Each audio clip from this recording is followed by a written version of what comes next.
Coucou et bienvenue sur ma chaîne, j'espère que vous allez bien, je suis ravie de vous retrouver aujourd'hui dans une nouvelle vidéo où je vais vous montrer comment j'ai réalisé un baby boomer avec les pop-it. Et oui, je continue ma série pop-it en ce moment, je sais pas ce que j'ai avec, j'ai envie de tester pas mal de choses. Et du coup, j'ai dit pourquoi pas le baby boomer, parce que c'est vrai que c'est une prestation qui est assez demandée. Donc voilà.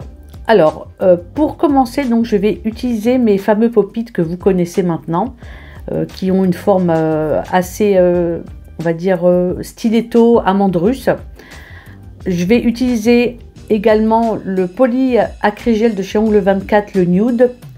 Je vais également utiliser le gel, le Builder Gel Milky White de chez Nailish, de l'alcool à 70, un pinceau avec un corps assez long pour pouvoir bien étaler la matière et une spatule. Donc pour commencer, je vais, comme d'habitude, choisir la taille de mon pop-it qui va bien s'adapter à mon ongle. Donc il faut que ça recouvre vraiment tout l'ongle et que les parallèles elles descendent bien pour que ça recouvre bien les points de rupture. Donc une fois que j'ai choisi ma taille, je vais prendre mon feutre indélébile, toujours le même que celui que j'avais utilisé pour réaliser ma French reverse. D'ailleurs, si vous n'avez pas vu la vidéo, je vais vous la mettre en haut dans le petit i. Alors j'ai fait un premier repère pour me donner une limite où va s'arrêter le baby boomer. Et le deuxième repère, c'est celui que je viens de faire, c'est pour bien commencer à faire mon dégradé avec le poly acrygel nude de chez Ongle 24. Donc j'ai prélevé une petite quantité que je vais mettre dans mon pop-it et que je vais étaler avec mon pinceau imbibé d'alcool à 70, enfin imbibé. J'essore un petit peu sur un pad, vous allez voir, voilà, sur un pad, et ensuite j'étale bien la matière. Alors j'essaye avec mes repères d'en mettre plus au niveau des points de stress. Les cuticules, on n'a pas besoin d'en avoir beaucoup.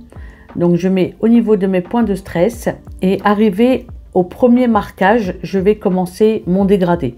Pour l'instant, je place la matière, je vérifie et une fois que j'ai bien étalé la matière, voilà, là j'ai commencé à faire mon dégradé. Donc je m'applique sur les côtés, il faut faire attention.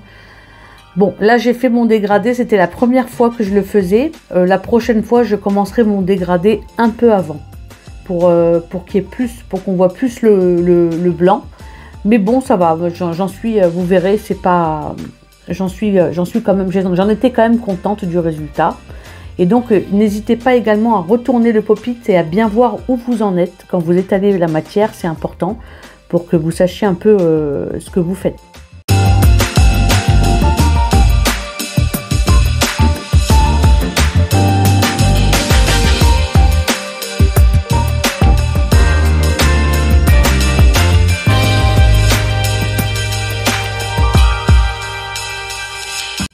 Donc une fois que j'ai bien étalé la matière, au niveau du dégradé, vous voyez, je retire le surplus de matière parce que je m'étais rendu compte que j'étais descendu un peu trop bas. Donc là, je retire, j'écrase la matière pour retirer. Et là, je vais mettre mon Builder Gel Milky White de chez Nailish. C'est un blanc laiteux, c'est un gel qui est épais et qu'on travaille au fil à fil. Alors je réexplique bien ce que c'est que la technique fil à fil parce que on me l'avait demandé lors de ma vidéo French Reverse. Alors on travaille en fil à fil les gels qui sont épais. Alors le fil à fil c'est quoi? C'est-à-dire que, je ne sais pas si vous le voyez, quand je mets la matière, je rentre pas mon pinceau à l'intérieur du gel. Je le dépose et après juste je reste en fait connecté avec le gel, avec la pointe de mon pinceau et sans l'écraser. Je travaille sans me déconnecter du gel, je le travaille. Là, vous voyez, je me suis aperçue que j'ai mis du gel jusqu'en bas, alors que je m'étais fait un marquage pour ne pas aller jusqu'en bas du pop-it. D'ailleurs, je vais m'en rendre compte, je crois, à un moment donné, je vais le retirer. Mais là, je me suis laissée aller, en fait. J'ai tellement l'habitude de travailler des grandes longueurs sur moi que voilà, je me suis laissée aller Et je pense que voilà, là je m'en suis rendu compte et je vais retirer le surplus de matière parce que je suis descendue un peu trop bas, vous voyez, donc là je retire la matière pour respecter le marquage que je m'étais fait.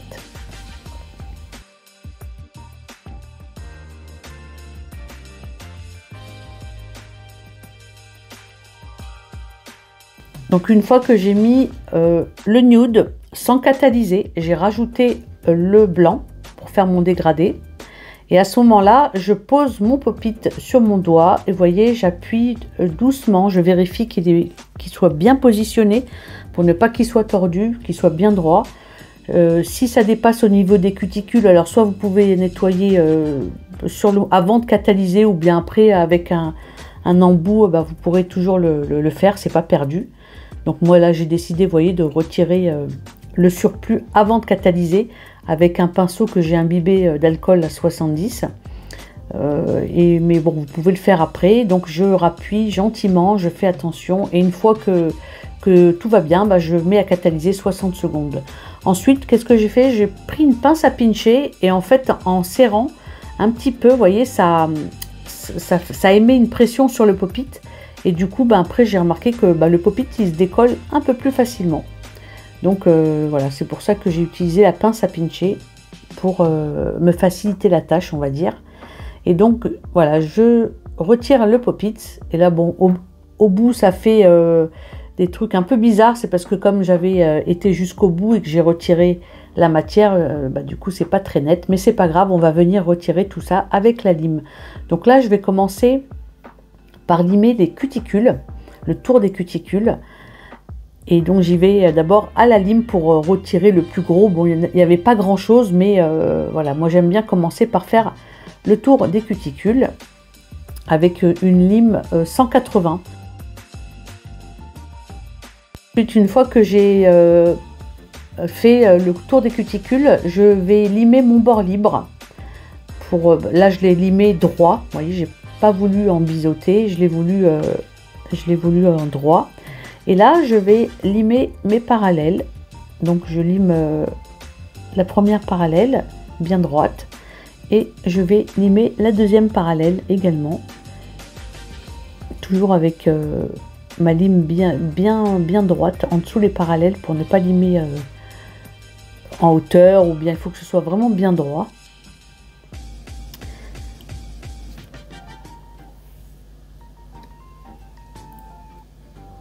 Et une fois que j'ai limé mes parallèles et mon bord libre, je vais prendre un embout conique fin.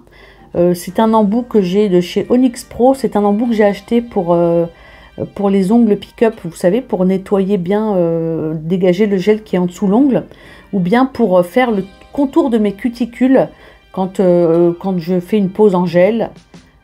Ou bien même avec les capsules Gelix aussi, j'aime bien faire mon tour. Il fait un travail très propre et j'aime bien l'utiliser.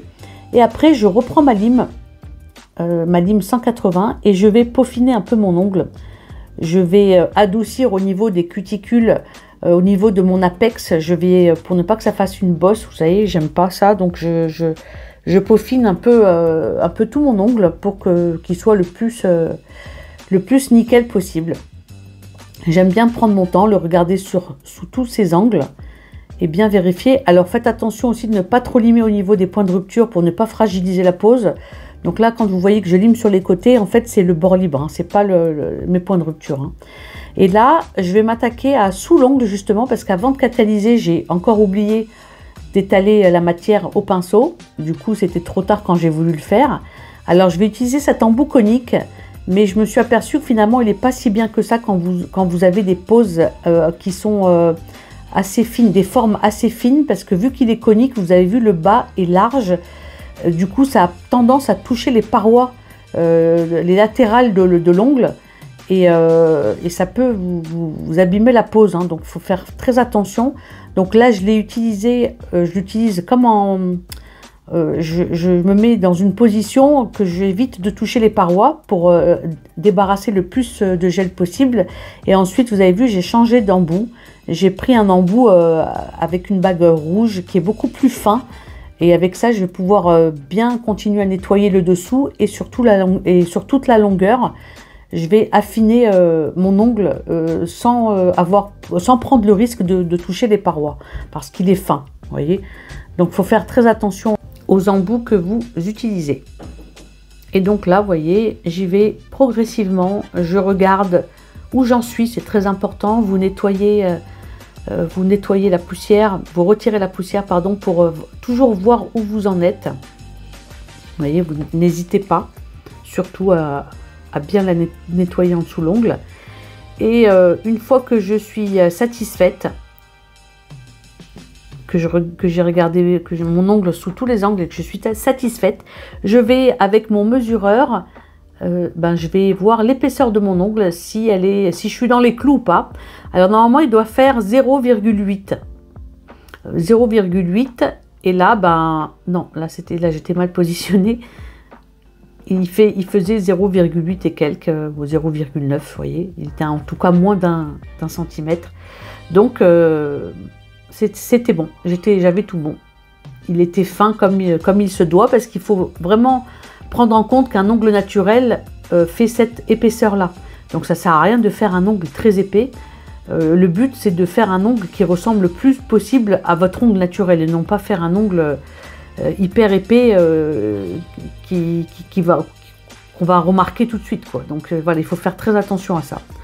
Une fois que j'ai terminé, je vais mettre ma finition Milky White de chez Nails Company. C'est une finition qui a un résidu.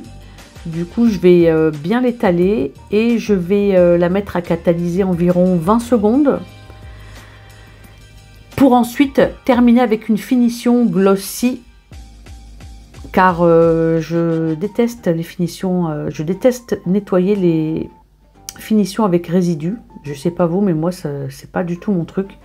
Et puis même moi j'aime bien terminer avec une finition glossy. Je trouve que le rendu est beaucoup plus joli.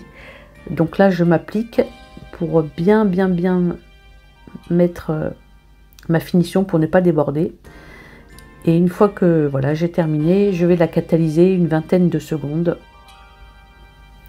Pour pouvoir ensuite mettre l'autre finition derrière.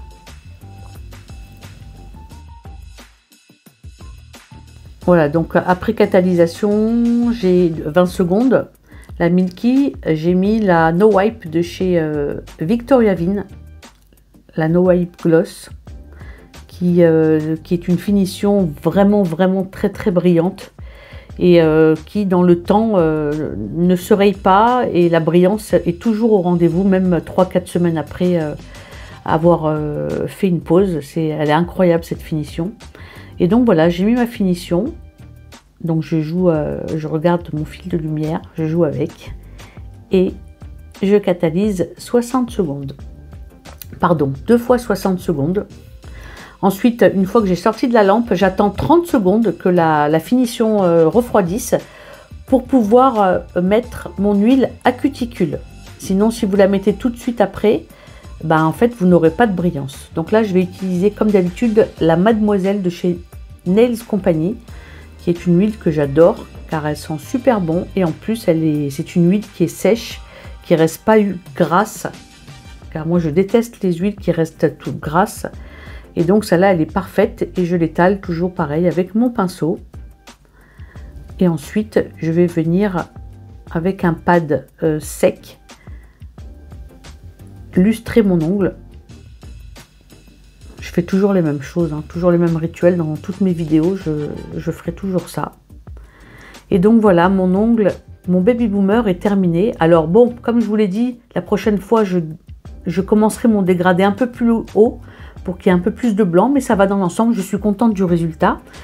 Si cette vidéo vous a plu, n'hésitez pas à la liker, n'hésitez pas également à vous abonner si ce n'est pas déjà fait. Moi, je vous fais des très gros bisous et je vous donne rendez-vous dimanche prochain à 14 h pour une nouvelle vidéo. Bye bye!